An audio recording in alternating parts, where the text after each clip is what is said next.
Hi guys, and welcome back to Birmingham Fan TV. Yeah, sorry about the makeshift surroundings today. I thought, what better place to do it than the car while my studio is still under a little bit of work. We're putting the final touches to the house now, and I kind of can't go in there at the minute, so it's kind of hard to film a video. So we're going to do it in the car today. It's not too bad. It's a good angle, so we'll go with it. Obviously, it's a quick turnaround again from Saturday to it's not as bad as a Tuesday night game or a Wednesday night game. It's going to be a tough one, I think, and we've had already big repercussions on the automatic promotion race, and I think there's still more twists and turns yet to come. Like I say, I said a couple of weeks ago that we're going to play our part in not only the relegation battle but the promotion push in the last few weeks with the teams that we've got to play. I said that there's a potential that I know you guys didn't see my preview for Leeds, but I thought we'd get something. We did. We ended up winning. I thought we'd draw. And I think, again, the same applies for the Sheffield United game. I think that a lot of teams underestimate Blues. I think they'll look at the table at the minute and go, oh, obviously not everybody's going to follow Blues as intently as Blues fans. They're in 18th place. Yes, we had a good start, but they might have underestimated us. If you've got to look at where we were for the majority of the season, which was in the top 10. We are a top 10 team. We've played like a top 10 team all season, and I fully believe that on our day, if we turn up, if we play the game that we play, the majority of the time, we can pull up trees against any team. And I think that the Sheffield United game is no different. I'm not doubting that this game's going to be one of, if not the toughest game we've faced at St Andrews this season. I have ridiculous amounts of respect for Chris Wilder. I think that the system that Sheffield United play is incredibly hard to counter in the fact that they play the three at the back system with the wing backs, but they manage to overlap full backs, and I think that it proves hard for teams to try and handle. And if you just sit out and try and counter it without the purpose of going forward, you're going to struggle because you're just going to be under consistent pressure. So I think it's about finding that balance between containing them and really putting them back on the back foot ourselves. And Leeds play a good system, and we managed to keep them on the back foot for some parts of the game. While yes, we sustained a lot of pressure, but we can handle that again if our back line doesn't make the mistakes that they've made recently, or bar the Leeds game.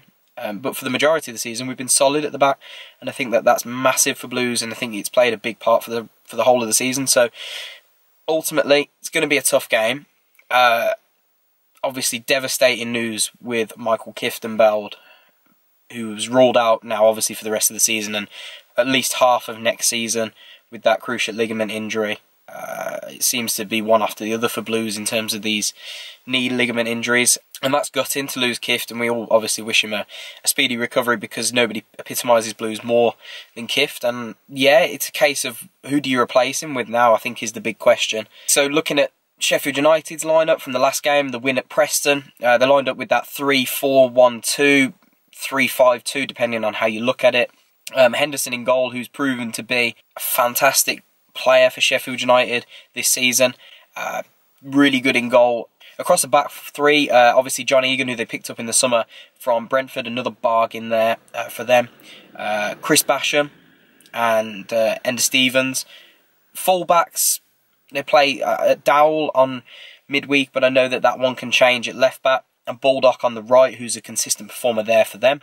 In the middle, Ollie Norwood, who I think is one of the outstanding centre midfielders in the league. Give him time and space. He's going to dictate this game. He's going to run rings around us the same way that Phillips can for Leeds. But thankfully, we didn't give him too much time. On Saturday, we need to get on Norwood quickly, which is where Kieftenbeld would have come in handy because that's the kind of game that he plays. Alongside Fleck, who's another really, really good midfielder. And then in that forward three position, you've got Duffy, McGoldrick and Sharp. McGoldrick, one of the players I've been saying to try and sign, Blues needed to try and sign for the last 2 seasons. I think that obviously he was out of contract in the summer, and when he was previously at Ipswich, he was a player that we'd always been linked with, and I was like, yes, please go for him. Not blessed with great amounts of ability in everywhere, but he's a goal scorer and he's going to get you double figures every season. And I think for the price that he commanded was very little, and then at a free transfer, it was a no-brainer. But, you know, Sheffield United took that punt and it's proven, you know, fruitful for them. And obviously Billy Sharp, nominated for the Player of the Year. We know what he's going to bring. He's just a menace. He's everywhere. He's gonna get at us, and we really need to be on it, because I think Sheffield United offer a little bit more than Leeds do. It's the system they play. They've got a lot of tenacious players in that team, and they're a grafting team as well as a talented team, so we're going to need to be at it.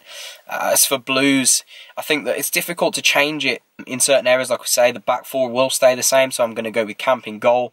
A back four of Collan, Pedersen at left back, Collan at right back, Dean and Morrison in the middle. No change there. Obviously, I know some people have been saying put Collan in centre mid, and while, you know, he played so well in centre mid for the last 20 minutes against Leeds, and there's no reason why he can't play there, because he's a really, really good ball player, and I think he said he started as a striker in France, so there's no reason why he couldn't play there, but it's not worth taking the risk. I wasn't overly convinced with Harding's performance at the weekend, so I'd stick Collan back at full-back. We're going to need his energy out there. Again, across the midfield, I know we said bring Hotter in. I said bring Hotter in for the Leeds game, or that was one of the players I would have bought in. I think that Mahoney and Magoma did well at the weekend. Not too much end product from either, but I think that they were disciplined and they worked hard, and I think that there's no reason to change them unless there's an injury or tired legs. I don't see the reason for changing those. So those two in the wide positions, and then it's that midfield again. Gardner, I presume, is back from illness. I don't see too much issue there, so I expect Gary Gardner to be fit in the middle. And then it's a case of who do you replace with Kieftenbeld. Now, do we go with a diamond shape? Play Mahoney on the right of the diamond, Magoma on the left, Gary Gardner at the base of the diamond, and do we go with Hotter at the tip of the diamond, or do we go with Craig Gardner and go with a flat 4-4-2? Do we go with the diamond and play David Davis at the base of the diamond and Gary Gardner a little bit more advanced? It's a tough one. I think that if we were going for the diamond, it would be to counteract the attacking midfielder that they play in the number 10. I think it's a tough one. And I think that it's one that Gary Monk is obviously it's going to have caused him a few headaches this week, because we wouldn't have changed it had it have been a win and no injuries on Saturday. I think the diamond can work well, and against these expansive teams that like to come forward, it works better than the teams that are going to sit in at home against us. I think, in my personal opinion, I'd go with a flat 4-4-2 and go with David Davis and Gary Gardner in midfield, and then potentially switch it up and go with Hotter at the tip of the diamond and switch it depending on how the game's going. I think that's going to be pivotal. I think it all depends on how we're going throughout the game. If we're winning, we're going to shut up shop. If we need to chase the game, we're going to bring our attacking options on. And then obviously Shea and Duke up front. Obviously Shea getting his 22nd goal. Unlucky not to win Player of the Year. I think Pookie probably just about deserved it. But ultimately, it's going to be a tough game. I fancy us to keep mixing it up in there. I think that Leeds fans were annoyed that, you know, we got the win and we've thrown them out the automatic promotion spots. But I think ultimately we could do the same again and really mix it up. Not taking Sheffield United for granted. I'll take a 1-1. I think we'll go with a 1-1. I think Blues are still out to prove something this season. I don't think the season's over for us as of yet. Obviously, we're still not mathematically out of that relegation zone. But I think 1 or 2 wins does it for us, if I'm ultimately honest. If we win our next 2, who would back us to go down? Probably no one. So, yeah, I'd take a 1-1 at this one and move on and try and get a win at Ipswich on Saturday, guys. But let me know your thoughts. I'd be interested to see what you guys think in terms of the system in midfield. Do we switch it up to the diamond? Do we go with the flat 4-4-2 still? Or do we go for something completely different, go for like a 4-3-3 with Davis, Gardner in there and play with the 2 wide players? I'd be interested to know, but you guys let me know your thoughts down below. Don't forget to leave us a like, guys. It's been really, it really shows us that you guys are enjoying the content. So can we try and hit 50 likes on this video? That would be massively appreciated, guys. And subscribe if you haven't already, guys. But if not, we'll see you down there. Don't forget to catch us at Borsley Labour Club on Wednesday night, just before the game. We will be there to, obviously, to have a chat, and you guys can let us know your thoughts. But that is all from us, guys. So stay tuned, and thanks for watching. Keep right on.